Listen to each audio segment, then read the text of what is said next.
بسم اللہ الرحمن الرحیم۔ السلام علیکم ورحمۃ اللہ وبرکاتہ۔ اسلامک پاتھ کے معزز سامعین، اس ویڈیو میں ہم حضرت محمد صلی اللہ علیہ وآلہ وسلم کا شام کی طرف دوسری مرتبہ سفر کرنے کے حوالے سے ذکر کریں گے۔ جیسا کہ سب جانتے ہیں کہ جزیرہ عرب کا بیشتر حصہ صحراؤں اور خشک پہاڑی سلسلوں پر مشتمل ہے۔ اس زمانہ میں یہاں کے باشندے بھیڑ بکریوں کے ریوڑ چرا کر گزر اوقات کیا کرتے تھے۔ جہاں کہیں پانی دستیاب ہوتا وہاں چھوٹے چھوٹے نخلستان اور تھوڑی بہت کھیتی باڑی ہو جاتی۔ البتہ اہل مکہ تجارت پیشہ تھے۔ مشرق اور مشرق بعید کے ممالک سے درآمد کی گئی اجناس، گرم مسالے اور مصنوعات بادبانی کشتیوں کے ذریعے یمن کی بارگاہوں تک پہنچتی۔ یہاں مکہ کے قریشی تاجران ان کو خرید لیتے اور اپنے اونٹوں پر لاد کر بحیرہ روم کی بندرگاہوں اور شام کے شہروں تک لے جاتے، وہاں انہیں فروخت کرتے اور یہاں سے مغربی ممالک سے درآمد شدہ اشیاء خرید کر یمن کی بندرگاہوں اور شہروں تک پہنچاتے۔ جو لوگ سرمایہ کی کمی کے باعث تجارت کی سکت نہ رکھتے، وہ اپنے اونٹوں کے ذریعے مال برداری کر کے کافی اجرت کما لیتے۔ اس طرح اہل مکہ کو فارغ البالی اور خوشحالی کی زندگی بسر کرنے کے مواقع میسر تھے۔ مکہ مکرمہ کے قریشیوں کے تجارتی کارواں موسم گرما میں شام کو جاتے اور موسم سرما میں یمن کا رخ کرتے۔ یہ تجارت کافی وسیع پیمانے پر ہوتی۔ وہ قافلہ جو ابو سفیان کی قیادت میں شام سے واپس آ رہا تھا، جس کا محاصرہ کرنے کے لیے مسلمان مدینہ طیبہ سے نکلے تھے، اس قافلہ کے تجارتی سامان کی قیمت 40,000 سونے کی اشرفیوں کے برابر تھی۔ اس وقت کی اشرفی کی قوت خرید کا اندازہ اشرفی کی موجودہ قوت خرید سے نہیں لگایا جا سکتا۔ مکہ کے جو لوگ اس تجارت میں بڑھ چڑھ کے حصہ لیتے اور سب سے زیادہ متمول اور مالدار تھے، ان میں سر فہرست حضرت خدیجہ رضی اللہ تعالیٰ عنہ تھیں۔ آپ ایک کامیاب اور متمول تاجرہ کے ساتھ ساتھ مکارم اخلاق کا پیکر جمیل تھیں۔ عفت و پاک دامنی کے باعث اس عہد جاہلیت میں طاہرہ کے لقب سے مشہور تھیں۔ رحم دلی، غریب پروری اور سخاوت آپ کی امتیازی خصوصیات تھیں۔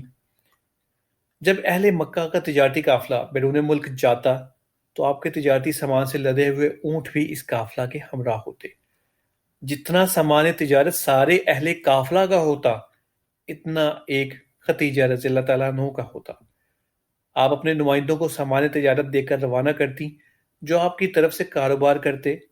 اس کی دو صورتیں تھیں، یا وہ ملازم ہوتے، ان کی اجرت یا تنخواہ مقرر ہوتی جو انہیں دی جاتی، نفع اور نقصان سے ان کا کوئی سروکار نہ ہوتا، یا نفع میں ان کا کوئی حصہ، نصف، تہائی یا چہارہ مقرر کر دیا جاتا۔ اگر نفع ہوتا تو وہ اپنا حصہ لے لیتے۔ بصورت نقصان ساری ذمہ داری حضرت خدیجہ رضی اللہ تعالیٰ عنہ پر عائد ہوتی۔ اس کو شریعت میں عقد مداربہ کہتے ہیں۔ حضرت ابو طالب کی مالی حالت خوش کن نہ تھی، تنگ دستی کا اکثر سامنا رہتا۔ آپ کو معلوم ہوا کہ حضرت خدیجہ کا تجارتی قافلہ عنقریب شام جانے کی تیاریاں کر رہا ہے۔ آپ نے حضور علیہ الصلوۃ والسلام کو اپنے پاس بلایا اور بڑی محبت سے کہا، اے میرے بھتیجے، میں ایسا آدمی ہوں جس کے پاس مال و دولت نہیں، میرے موجودہ حالات بہت سنگین ہیں، قحط سالی نے رہی سہی کسر بھی نکال دی ہے، میرے پاس سرمایہ بھی نہیں کہ اسے تجارت میں لگا سکوں۔ تیری قوم کا تجارتی کارواں اب شام جانے والا ہے اور ختیجہ کئی لوگوں کو اجرت دے کر بھیج رہی ہے کہ وہ اس کا مال لے جائیں اور تجارت کریں۔ اگر آپ اس کے پاس جا کر اپنے خدمات پیش کریں تو یقیناً وہ آپ کو دوسروں پر ترجیح دیں گی، کیونکہ وہ آپ کے خصال حمیدہ سے خوب واقف ہیں۔ اگرچہ میں پسند نہیں کرتا کہ آپ کو شام روانہ کروں، کیونکہ وہاں یہود سے ایذا رسانی کا خطرہ ہے، لیکن اب اس کے بغیر کوئی چارہ کار بھی نہیں۔ حضور صلی اللہ علیہ وآلہ وسلم کی غیرت نے کسی کے پاس طالب اور سائل بن کر جانا گوارا نہ کیا اور اپنے شفیق چچا کو جواب دیا، شاید وہ خود ہی مجھے اس سلسلہ میں بلا بھیجے۔ حضرت ابو طالب نے کہا، مجھے اندیشہ ہے کہ وہ کسی اور کو مقرر کر دے گی، پھر آپ ایک ایسی چیز کو طلب کریں گے جو پیٹھ پھیر چکی ہوگی۔ حضور صلی اللہ علیہ وآلہ وسلم نے جواب میں خاموشی اختیار کر لی۔ حضرت خدیجہ رضی اللہ تعالیٰ عنہ نے حضور صلی اللہ علیہ وآلہ وسلم کے محاسن اخلاق، آپ کی امانت و دیانت اور پاک بازی کی شہرت سن رکھی تھی، لیکن انہیں اس پیشکش کی جرت نہ ہوتی تھی۔ جب انہیں چچا بھتیجا کی اس گفتگو کا علم ہوا تو فوراً پیغام بھیج کر بلایا اور کہا، میں یہ ذمہ داری اس لیے آپ کے سپرد کرنے لگی ہوں کہ میں نے آپ کی سچائی، دیانتداری اور خلق کریم کے بارے میں بہت کچھ سنا ہے۔ اگر آپ یہ پیشکش قبول فرما لیں تو جو معاوضہ میں دوسروں کو دیتی ہوں اسے 2 گنا آپ کو دوں گی۔ حضور صلی اللہ علیہ وآلہ وسلم نے اس کا ذکر اپنے مہربان چچا سے کیا۔ آپ نے مسرت کا اظہار کرتے ہوئے کہا، یہ رزق اللہ تعالیٰ نے اپنی بارگاہ خاص سے آپ کی طرف بھیجا ہے۔ حضرت خدیجہ نے اپنے غلام میسرہ کو حضور صلی اللہ علیہ وآلہ وسلم کے ساتھ روانہ کیا اور تاکیدی حکم دیا کہ میسرہ، خبردار ان کی نافرمانی نہ کرنا اور نہ ہی ان کی کسی رائے کی مخالفت کرنا۔ ان کے اس حکم سے صاف پتہ چلتا ہے کہ آپ نے میسرہ کو حضور صلی اللہ علیہ وآلہ وسلم کی نگرانی کرنے کے لیے نہیں بھیجا تھا، بلکہ حضور صلی اللہ علیہ وآلہ وسلم کے آرام و آسائش کا ہر طرح خیال رکھنے کے لیے اور خدمت گزاری کے لیے بھیجا تھا۔ ذی الحج کے مہینہ میں یہ قافلہ روانہ ہوا۔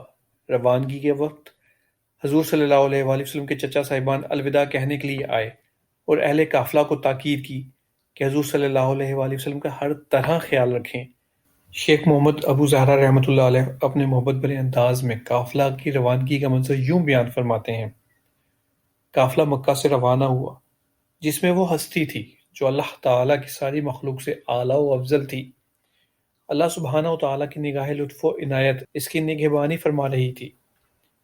اس دفعہ بھی حضرت خدیجہ کے مال بردار اونٹوں کی تعداد دیگر قافلہ والوں کے سارے اونٹوں کی تعداد کے برابر تھی۔ چند روز کی کٹھن مسافت طے کرنے کے بعد قافلہ شام کے شہر بصرہ میں جا اترا اور ایک خانقاہ کے قریب ایک سایہ دار درخت کے نیچے پڑاؤ کیا۔ حضور صلی اللہ علیہ وآلہ وسلم اپنے پہلے سفر شام میں بھی بصرہ آئے تھے اور اسی خانقاہ کے قریب قیام کیا تھا، اور یہاں ایک راہب سے بھی ملاقات ہوئی تھی، لیکن اس راہب کا نام بحیرہ تھا، اور موجودہ راہب جس سے ملاقات ہوئی یہ دوسرا شخص تھا جس کا نام نستورہ تھا۔ دونوں سفروں میں 13 سال کا عرصہ گزر چکا تھا۔ حضور صلی اللہ علیہ وآلہ وسلم کی عمر مبارک اس وقت 12 سال اور اب 25 سال تھی۔ ممکن ہے اس اثنا میں پہلا راہب فوت ہو گیا ہو، اور یہ بھی بعید نہیں کہ وہ یہاں سے نقل مکانی کر کے کسی دوسری خانقاہ میں چلا گیا ہو۔ نستورہ کی ملاقات جب میسرہ سے ہوئی تو اس نے پوچھا، یہ شخص کون ہے جو اس درخت کے نیچے تشریف فرما ہے؟ میسرہ نے بتایا کہ یہ مکہ کے ایک قریشی نوجوان ہے۔ راہب نے جب حضور صلی اللہ علیہ وآلہ وسلم کی زیارت کی تو حضور صلی اللہ علیہ وآلہ وسلم کے اور قریب ہو گیا، سر مبارک اور قدمین شریفین کو بوسہ دیا اور کہا، میں آپ پر ایمان لے آیا ہوں اور میں گواہی دیتا ہوں کہ آپ وہی ہیں جن کا ذکر اللہ تعالیٰ نے تورات میں کیا ہے۔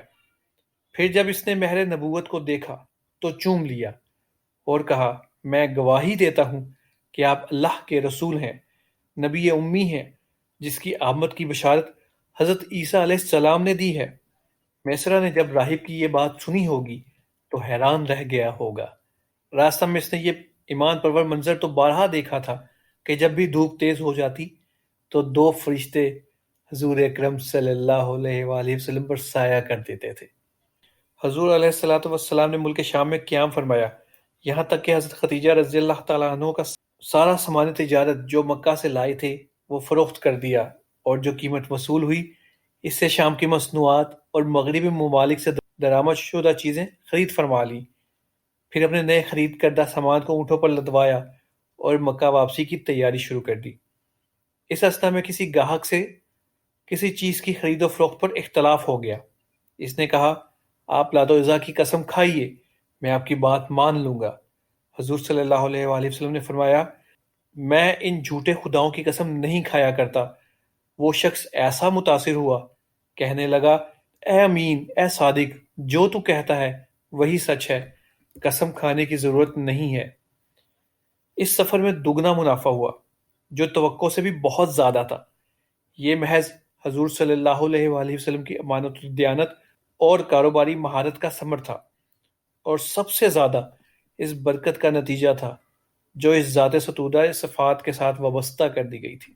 جب مکہ کے قریب پہنچے تو حضور صلی اللہ علیہ وآلہ وسلم نے میسرہ کو حکم دیا کہ وہ آگے چلا جائے اور اپنی مالکہ کو کامیاب تجارتی سفر کی خوشخبری سنائے۔ جب یہ قافلہ مکہ مکرمہ کے قریب پہنچا تو حضرت خدیجہ اپنے مکان کی چھت پر چڑھ کر قافلہ کی آمد کا نظارہ کرنے لگیں۔ انہوں نے حضور صلی اللہ علیہ وآلہ وسلم کو دیکھا، اونٹ پر سوار ہیں، سخت دھوپ ہے، دو فرشتے حضور اکرم صلی اللہ علیہ وآلہ وسلم پر سایہ کیے ہوئے ہیں۔ حضور صلی اللہ علیہ وآلہ وسلم نے پہنچنے کے بعد حضرت خدیجہ رضی اللہ تعالیٰ عنہ کو تمام تفصیلات سے آگاہ کیا تو ان کی خوشی کی کوئی حد نہ رہی۔